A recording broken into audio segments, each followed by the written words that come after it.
Dear students, today we will study the first unit of our second paper, English language.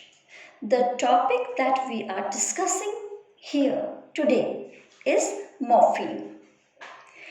Before we begin, let us look at this. We know that the scientific study of human language is linguistics. Language is made up of sounds. Sounds make words and words build up sentences. The study of sound system of language is phonology. The study of word formation is morphology. When we study rules that govern sentence formation, we call it syntax. And when we draw meanings out of words or sentences, it's semantics. Sounds, words, sentences, meanings. Phonetics or phonology, morphology, syntax, and semantics. These are the four core domains of the study of language. Now, coming back to the term we are going to study here, morpheme. What is a morpheme? Look at these words. Love, loves, loved, lovely, lovingly. I say morpheme is a minimal, meaningful unit. Morpheme is a minimal, meaningful unit. Love is one word. You cannot split it into meaningful parts. Can you? No. So it is a morpheme. Now look at loves. Here you can break it as love and s. Love has a meaning. Does s have s? Think. Yes, it does. It has a grammatical meaning, functional meaning. You know that it is a third person singular and it also tells tense. It's present imperfect. Same is the case with loved. Ed. This tells tense of love. It's past tense. So, loves and loved are the words with two morphemes. Now, what about lovely? See, here again you find two morphemes, la and li, ly. Li has a grammatical meaning. It tells the word class, adjective. The other word, lovingly, la, ing, li. Again, three morphemes, la, ing, ing, ly, li. You know the word class? It's adverb. Now, we know that morphemes are of two kinds.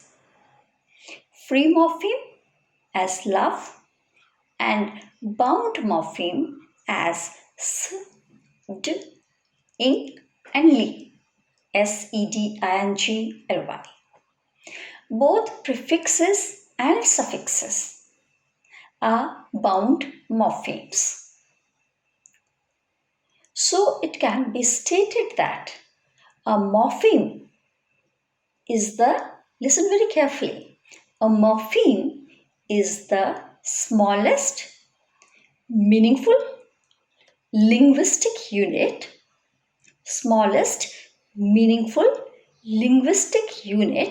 that contains a word or an element of the word, right? A free morpheme is a morpheme that can stand by itself as a single word, as love, write, read. Then morphemes that can only be attached to another part of a word and cannot stand alone are bound morphemes. In another way, we can also put this as lexical morphemes and grammatical morphemes or functional morphemes. What are lexical morphemes? Lexical morphemes provide core meaning to the word. Grammatical or functional morphemes occur as affixes and play a role in the syntax of a language. You may pause here and think for a minute, for a while. Now understand this carefully. There are some words to which it is not possible to add affixes. They are closed class words. On the other hand, we have words to which we can add prefixes and suffixes. Such words are open class words. Closed class words, suffixes, prefixes cannot be attached. Open class words to which we can add prefixes and suffixes.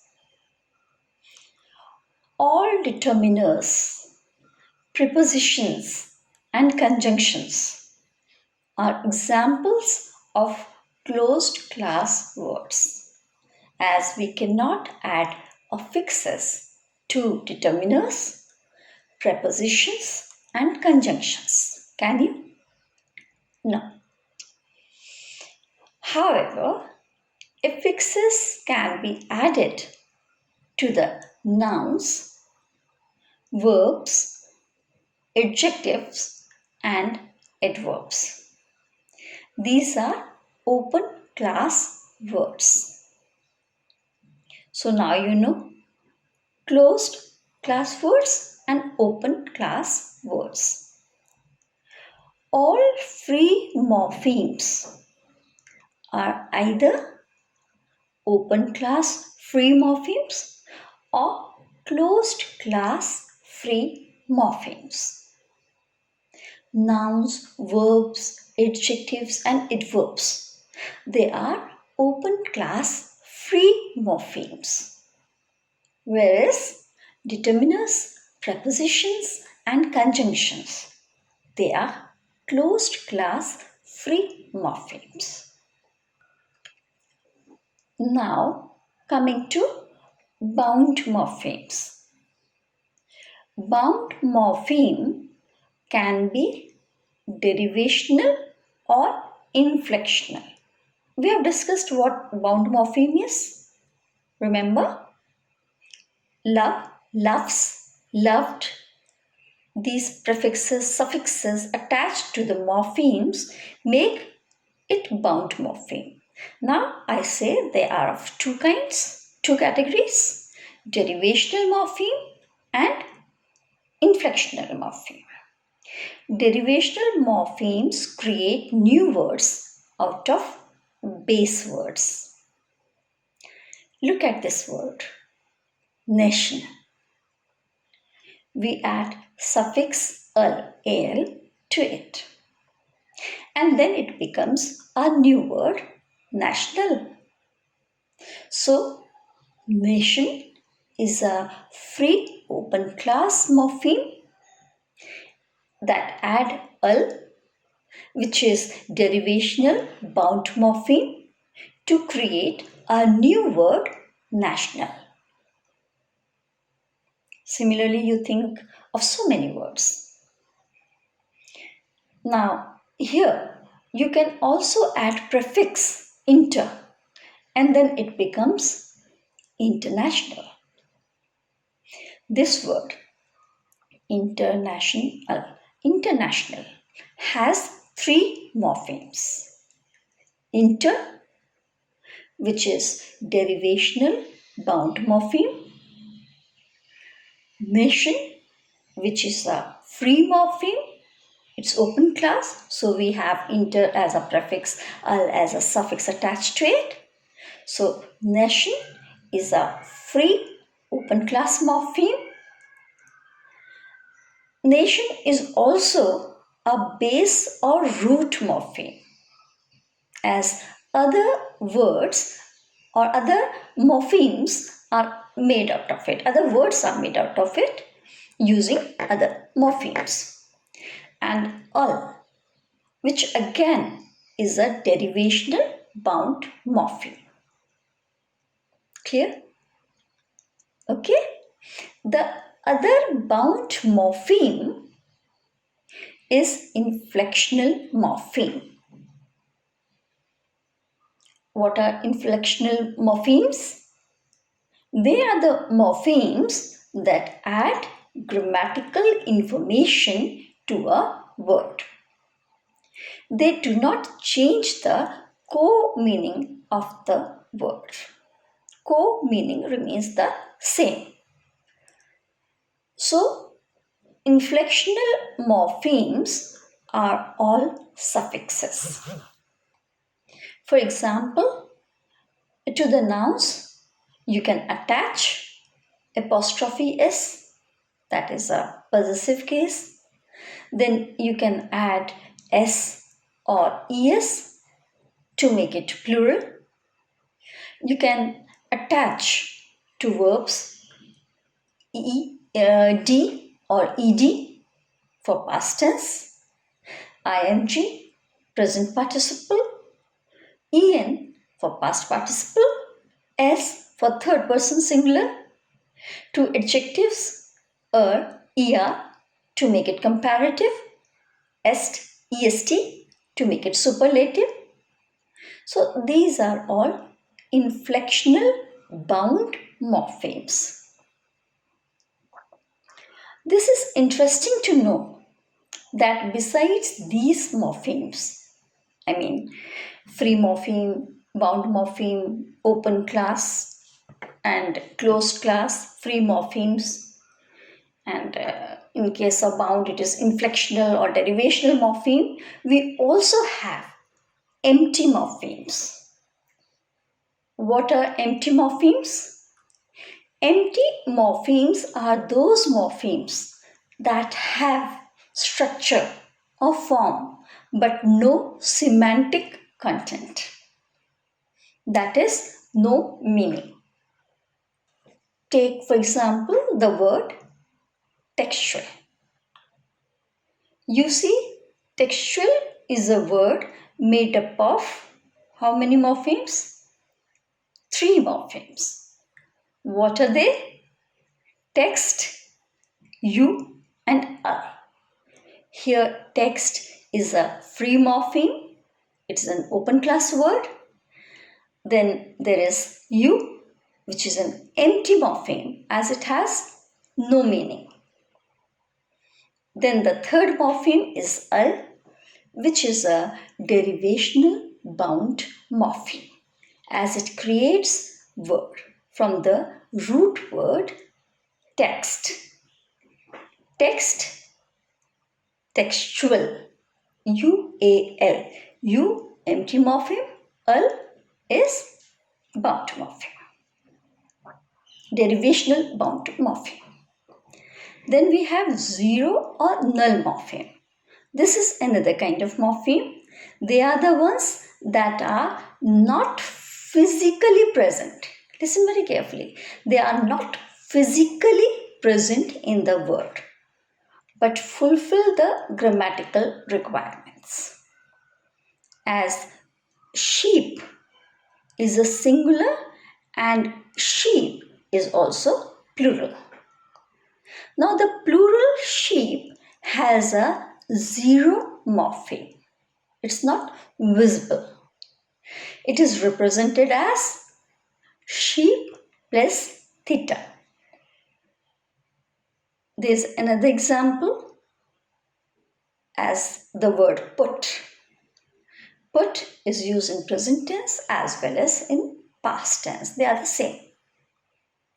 You can find more such examples.